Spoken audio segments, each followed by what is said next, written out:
So after recording the video, who could potentially be JP's second year anniversary, I sat down and thought to myself, how could Grand Cross make it so that it, it can last a lot longer, right? And I'm not saying that it's dead, I'm not saying it's dying, but with Blazing shutting down, Dokkan Battle is starting to get a little bland and boring, in my opinion, right? Just in my opinion. How could Grand Cross stop itself from becoming like that? Now, obviously, every gacha game is going to get a little boring. Something isn't going to captivate you anymore, and it's just going to become a thing of the past. That's just how it is. Grand Cross is obviously no exception. But how can we make it so that way it can last long, like Dokkan Battle? Dokkan Battle is reigning supreme in the gacha game world, along with Fate Grand Cross Order, right? So how can we make it that Grand Cross can be on top for so many years to come? And I sat down and I thought about it. Well, one thing they could do, right? One thing they could do is give us Limit Break. Now, it wouldn't be the same Limit Break, because you guys see 80 out of 80, right? Obviously, they're going to give us 100 out of 100 eventually. Don't know when. For the second year for JP, potentially they could, but we will see, right? We'll see what happens with that. But yeah, they are eventually going to give us 100 out of 100 Limit Break. Now, what they could do with that is make it so when you do 100 out of 100 a unit, their like moves change slightly and get upgraded. What I mean by that is, for example, right, we take Kyo's Cold Destruction. What could happen is his Cold Destruction multiplier could become, instead of 425 at rank 3, it could become like, not a huge boost, but like 450% or something like that. Or maybe, right, maybe the substats can increase as well, because when you Limit Break, the only thing that changes is the basic stats. But let's say you get 100 out of 100 a unit, their substats go up. So Kyo's pierce rate, instead of 56%, would be like 61%. His resistance would be 49%. Regeneration rate would be like 40% or something like that, right? I think it'd be interesting to see the concept they do with the 100 out of 100. And instead of the same old boring demon boss raids, give us something new, something refreshing. Give us a raid that, we can only use specific characters on, or something like that, right? Or certain characters are restricted or whatnot. Give us something like, because obviously when you 100 out of 100 a unit, it's going to be endgame content. So give us something like that, you know what I mean? Give us something that captivates us to keep going in 100 out of 100 a unit, because they are going to do something with it. I hope it's not they just give us a new demon and then call it a day, right? Yeah, so hopefully they give us something intriguing. But another thing is they could give us more stars. Now, eventually, yes, we are going to get the whole, like, Super Awakening 6 stars, but I don't know when. I keep going back to Kyo for some reason, right? But yeah, they're going to give us the 2 extra stars that we need to fully Super Awaken a unit. And when that happens, right, that could be a change as well. Like, they could change the skills there. Honestly, I don't care how they do it, but we do need something refreshing. They could upgrade old units. For example, let's take Matrona. Let's take Matrona, right? They could take Matrona and make her really, really good. So when you get her 100 out of 100, right, and then she has her 6 Super Awakening stars. Let's say there's a new feature in the game. We'll call it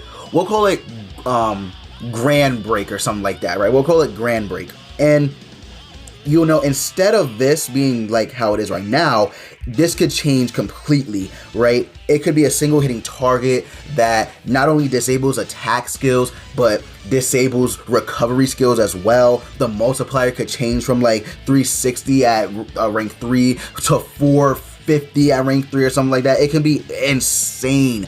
I don't see anything wrong with that, at least for older units, right? Matrona's not too old, but she isn't that great of a unit. She's useful, but she isn't that great of a unit.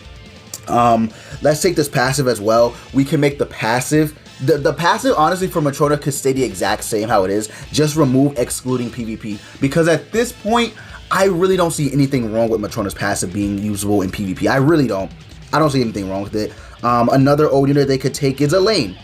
You know, I'm just giving out old units right here, right? So same thing, we grand break her, right? Whatever you want to call the feature, we grand break her, and instead of this being 160, right, and then for 100%, it could be like 210 at rank 1, and then it can be like 500% or something like that at rank 3. Be crazy. And then decreasing skill ranks can stay the same, right? But instead of that, it can be like decreased skill ranks and, I don't know, decreases attack related stats by like 10% on rank 2 and then 20% on rank 3. Just something extra to give those old units a boost. You know what I'm saying? Like, give these old units a boost. Same thing, you know, 100 out of 100. Their substats can increase because God knows a lane needs it. And then it'd just be insane. Like, it could just be like an absolute insane update that they do to the old characters. I would love to see a feature like that. Let me know what you guys think in the comments below. But personally, I would love to see a feature like that. Something similar to Dokkan Battle. You know how they have the old units,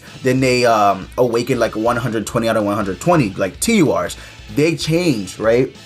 Because they acquire some medals and then they change. Their passive changes, their leader skill changes. We could have something like that. We could have a mode where you get certain character awakening materials, right? So let's take let's take Captain Meliodas, right? We have a mode where you have to fight Captain Meliodas. Now he's really, really tough, right? His power level is at 300k. So you have to fight him, and then I guess you could put grunts with him, but you'd have to fight him alone. That's what I'm thinking. You have to fight him alone, and then he's really, really tough because he has his counter stance. He has his Hellblaze enchant, right? It's crazy. It'll be craziness. Then once you get the certain number of limit break materials for him, you can go ahead and upgrade him. Again, instead of this just being a pure attack skill, we can have it that it decreases, I don't know, HP related stats by 15% at rank 1, then 30% at rank 2, then 45% at rank 3.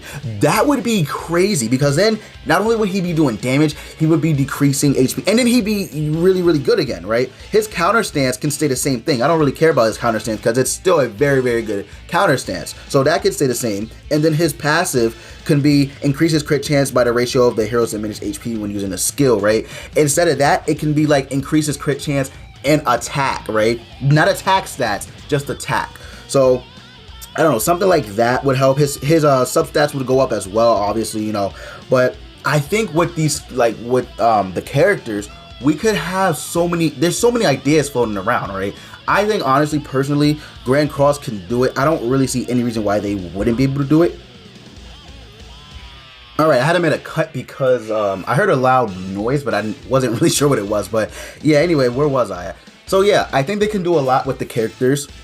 And this is just the characters. Like for molds, they could give us, like, we go into here, right? We could have, like, in this empty slot, we could have maybe a super battle road type thing like Dokkan does. Because if you think about it, we have, you know, we only could use certain teams, like, I don't know, commandments. Commandments would be a good one, right? We can only use the commandments versus the sins, and we'd have to go through 3 stages, maybe not 4, but like 3 stages, and then we'd get certain rewards, you know, super awakening coins, pendants, gold boxes, or something like that. I don't know, it would be interesting. I like what they did with the tower. I just wish that it wasn't monthly, but it's a step forward, right? It is a big step forward. We can still have the final bosses, because honestly, we do need more PVE content. I realized that the game is PvP based, and that's fine and all, but PvE content is still very important because not everyone likes PvP, you know what I mean? Not everyone enjoys fighting toxic teams like Goddess Elizabeth.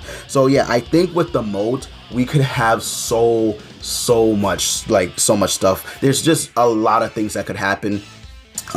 We could potentially have like weekly raids or something like that, where we have to fight a certain character in the game, like Gale Thunder, for example, and then we get rewards for beating him. Then next week could be like Graham or Hauser. There's just so much stuff, but I really do like the concept of having like again, we're gonna call it Grand Awakening, right? We're gonna call it Grand Awakening. I really do like the concept of that, because we can take old units and we could just make them better, like Blue Merlin again. So we Grand Awaken her, we get her certain awakening medals, or whatever you want to call them, and then instead of it being inflicts damage equal to 180%, we can literally just have it that she allows the use of only attack skills on her first card. That's it. That's what you gotta change for her. And then this can stay the same, but instead of decreasing skill ranks, again, it could be like decrease attack related stats of the enemy by a certain percentage. And then while doing that, she's also decreasing skill ranks and then also move gauge. It'd be crazy. I think it'd be crazy personally. I do like that. And this would have to change. I don't know what they would change it to, but you can make the maybe like 5% for every debuff applied on all enemies or something like that, just to make it a little bit buffed. But yeah, just make her better. Just make her better. But yeah, that's pretty much it for this video. I just wish that Grand Cross would look at this video and take some ideas from it. I don't even care if they plagiarize it or take it as their own, or just have, you know, just take some ideas and implement it into the game. We obviously don't know what they're planning in the future, right? Until they come out with dev notes that specifically say we're adding this feature to the game. But it would be cool nonetheless, I think, right? To get so much stuff, you know, just to make the game last. I'm not saying Grand Cross is dying or dead, but I am saying that in order for it to be, you know, a long game, we need features. We need more features, not only for game modes, but for the characters as well. Make some of these characters that we don't even use or touch usable or fun to use, you know what I mean? Just keep updating it and it should be fine. But yeah, with that said, guys, I'm gonna go ahead and end the video. Thank you guys so much for watching. If you did enjoy, consider leaving a like, comment, and subscribe for more Grand Cross content if you're new to the channel. Also, be sure to join our Discord. We would love to have you. But yeah, with that said, I will see you guys next time.